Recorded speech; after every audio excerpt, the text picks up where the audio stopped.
जय श्री कृष्णा। प्रिय दर्शकों, मैं एस्ट्रोलॉजर डॉक्टर मनोज कुमार गुप्ता आपका अपने इस YouTube चैनल पर हार्दिक स्वागत करता हूं। दर्शकों, कश्मीर में इस समय पर जो हो रहा है, आप सब लोग अच्छी तरह से जानते हैं कि इस समय पर कश्मीर के अंदर हिंदुओं को फिर टारगेट किया जा रहा है। जो लोग वहां काम कर रहे हैं उन्हें मारा जा रहा है और पिछले कुछ दिनों के अंदर इस घटना के अंदर बहुत तेजी से बढ़ोतरी हुई है। अब प्रश्न ये आता है कि क्या 1990 के उस दशक की कहानी फिर दोहराई जा रही है कश्मीर में, या इस बार कश्मीर में कुछ ऐसा होने वाला है जो इतिहास के पन्नों में कुछ अलग तरीके से दर्ज होगा।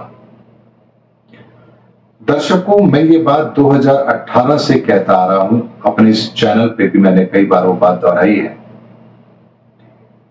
कि कश्मीर समस्या का स्थायी समाधान तो निकलेगा, इसमें किसी को संदेह होना ही नहीं चाहिए, क्योंकि शनि का परिवर्तन होता है, हर 30 साल में होता है। अपनी राशि के अंदर जब वो आते हैं तो बड़े सुधार वो अवश्य करते हैं, और इस बार का परिवर्तन तो विशेष है ही, क्योंकि इस बार शनि एक बहुत बड़ी भूमिका निभाने वाले हैं।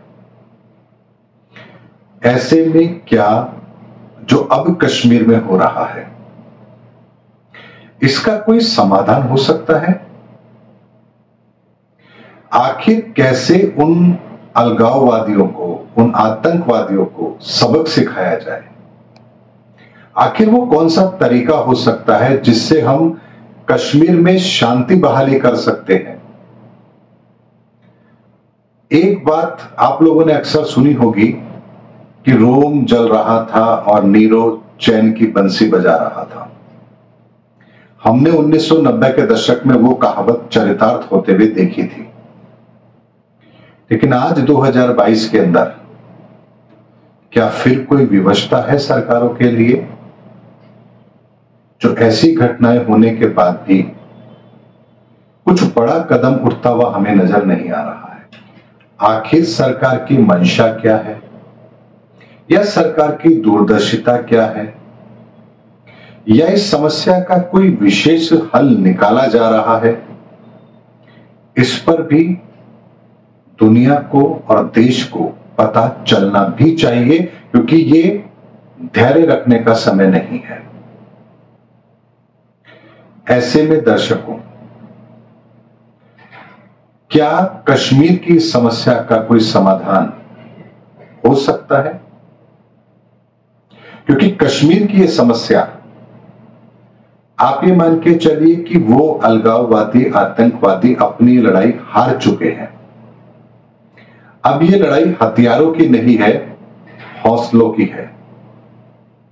यानी ये दिखाने का प्रयास है कि हमारे हौसले बहुत बुलंद हैं और हम हारे नहीं हैं, जबकि हकीकत ये है कि आतंकवादी अपनी लड़ाई हार चुके हैं।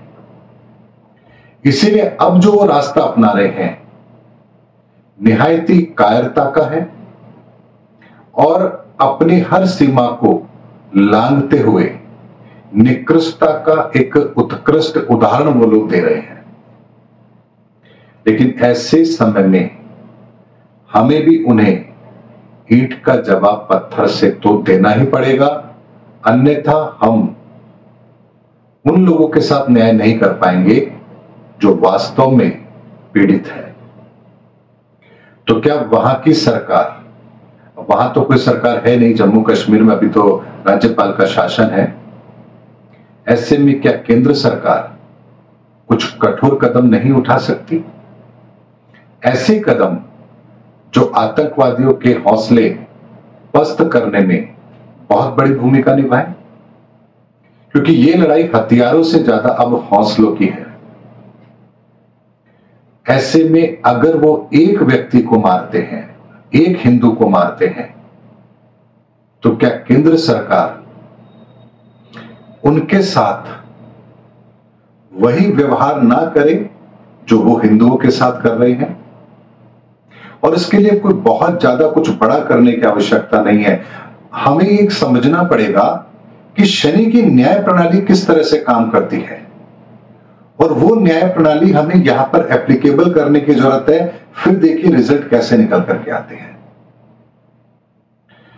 अगर दो तरफा काम किया जाए कश्मीर के अंदर, एक तरफ जिन लोगों को टारगेट बनाया जा रहा है, अगर ऐसी घटना होती है तो उस पीड़ित परिवार को 5 करोड़ रुपए की आर्थिक सहायता सरकार की तरफ से तत्काल मिले। उसी परिवार के एक के बदले 2 लोगों को सरकारी नौकरी तुरंत प्रभाव से मिले, और जिस जगह पर उनके साथ ये कृत्य हो रहा है उसी शहर में सरकार की तरफ से उन्हें निःशुल्क जमीन उपलब्ध कराई जाए, मकान उपलब्ध कराया जाए रहने के लिए। ये हौसला देगा उन हिंदुओं को कि हां, सरकार वास्तव में उनके साथ है और उन्हें घबराने की आवश्यकता नहीं है। दूसरी ओर जो ये हरकतें कर रहे हैं, जब मुंबई के अंदर, महाराष्ट्र में टाड़ा लागू हो सकता है, भारत के अंदर टाड़ा लागू हो सकता है आतंकवाद को कंट्रोल करने के लिए, आपने देखा होगा उस चक्कर में संजय दत्त भी बहुत लंबे समय तक जेल में बिता करके आए हैं। तो क्या कश्मीर के अंदर भी ऐसा कोई कानून लागू नहीं हो सकता जहां हथियार रखने पर ही सजा आपको मिलेगी? यानी पूरे जम्मू कश्मीर के अंदर अगर कोई व्यक्ति, पुलिस को छोड़ दीजिए, सेना को छोड़ दीजिए, उनके अलावा यदि किसी भी व्यक्ति के पास कोई हथियार मिलता है तो उसके ऊपर भी टाड़ा जैसा सख्त कानून बना करके उन पर कार्रवाई की जाए। क्या ऐसा कदम वहां नहीं उठाया जा सकता? आखिर उन्हें हथियार रखने की आवश्यकता क्या है? उन्हें किस चीज का भय है? वहां जो लोकल लोग रहते हैं उन्हें हथियारों की आखिर आवश्यकता है ही क्यों? ऐसे में एक सर्च अभियान चला करके पूरे कश्मीर के अंदर जिनके पास भी हथियार हैं वो सारे हथियार अगर बरामद किए जाएं और एक कठोर कानून वहां लागू किया जाए कि यदि किसी के पास भी हथियार मिलता है तो उस पर यह कानून लागू होगा और पूरी जिंदगी वो फिर जेल में सड़ेगा, बाहर नहीं आ सकता। तो क्या हम इन घटनाओं को रोक नहीं सकते? क्या वहां पर सैन्य गतिविधि, अर्थात जैसे हमारे मिलिट्री कैंप होते हैं, क्या जम्मू के अंदर कैंट बना करके, वहां सैनिक छावनी बना करके, क्या वहां की स्थिति को सेना की ताकत से मजबूत नहीं किया जा सकता?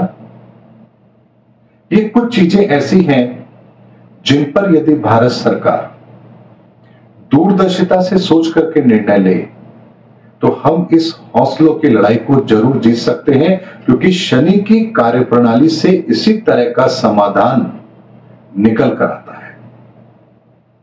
अगर मंगल की कार्यप्रणाली होती तो सेना की कार्रवाई करो, उनको ढूंढ करके मारो, ये कार्रवाई जायज थी। और जैसा हमने देखा है 2021 के अंदर जब मंगल राजा था उस साल का, तब सेनाओं को सफलता मिली थी।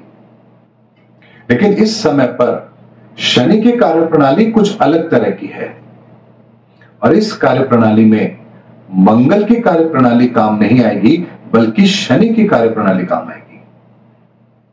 दर्शकों, ज्योतिष का लाभ हर क्षेत्र में लिया जा सकता है, बस हमें ये समझ होनी चाहिए कि किस चीज का प्रयोग कहां पर किस तरीके से किया जा सकता है। क्योंकि ज्योतिष का प्रयोग, ज्योतिष के साधनों का प्रयोग हर जगह पर हो सकता है। वनस्पति में होता है, व्यक्ति के स्वभाव में होता है, हमारे व्यक्तित्व में होता है, हमारी शिक्षा में होता है। हर जगह पर ज्योतिष का प्रभाव होता है। यहां तक कि पेड़ पौधे, वनस्पति, पानी, भूगोल, हर जगह पर ज्योतिष का प्रभाव होता है।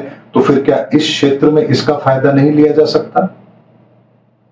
इसीलिए आज इस वीडियो के अंदर मैं एस्ट्रोलॉजिकल वो तरीके ढूंढ करके लेकर आया हूं जिससे हम वर्तमान समय की इस समस्या का एक सटीक समाधान निकाल सकते हैं। और इस तरीके से यदि हम इस समस्या को देखते हैं, उसको सुलझाते हैं, तो ये हौसलों की लड़ाई हम जरूर जीतेंगे, इसमें मुझे किसी तरह का कोई संदेह नहीं है। उम्मीद करता हूं दर्शकों, कश्मीर के अंदर जो हो रहा है, जिसने मुझे बहुत पीड़ा पहुंचाई है पिछले कुछ समय से, जब मैं ये खबरें देख रहा हूं, सुन रहा हूं, तो बहुत पीड़ा भी होती है। इसीलिए मैं 2-3 दिन लेट हुआ हूं इस पर वीडियो बनाने में, क्योंकि मुझे बहुत सारी रिसर्च करनी पड़ी है। ग्रहों की परिस्थिति, उसका आकलन, शनि की टेंडेंसी क्या है, उस सब पर एक आकलन करके उसे कैसे मैं ज्योतिष के साथ जोड़कर एक समाधान निकाल सकता हूं, ये होमवर्क मैंने पूरा किया है और उसके बाद ये वीडियो बनाकर मैं आप लोगों के सामने लेकर आया हूं। मैं बहुत कुछ उनके लिए नहीं कर सकता, क्योंकि मेरी एक मर्यादा है। मैं कोई सरकार का अंग नहीं हूं, सरकार की कार्यप्रणाली से मेरा कोई सीधा संबंध नहीं है, लेकिन एक एस्ट्रोलॉजर होने के नाते, एक भारतीय होने के नाते, एक हिंदू होने के नाते और कश्मीरी पंडितों का उनका साथी होने के नाते, उनके साथ मेरा भारतीय का नाता है, देश का नाता है, देशवासियों का मेरा उनसे एक नाता है। उस नाते जो मेरा फर्ज बनता था, वो फर्ज मैंने पूरा करने की कोशिश की है और निस्वार्थ भाव से करने की कोशिश की है। उम्मीद करता हूं दर्शकों, मेरा वीडियो आपको अच्छा लगा होगा। अगले वीडियो में आपसे फिर भेंट होगी, तब तक हमारे चैनल पर बने रहिए। जय हिंद, जय भारत।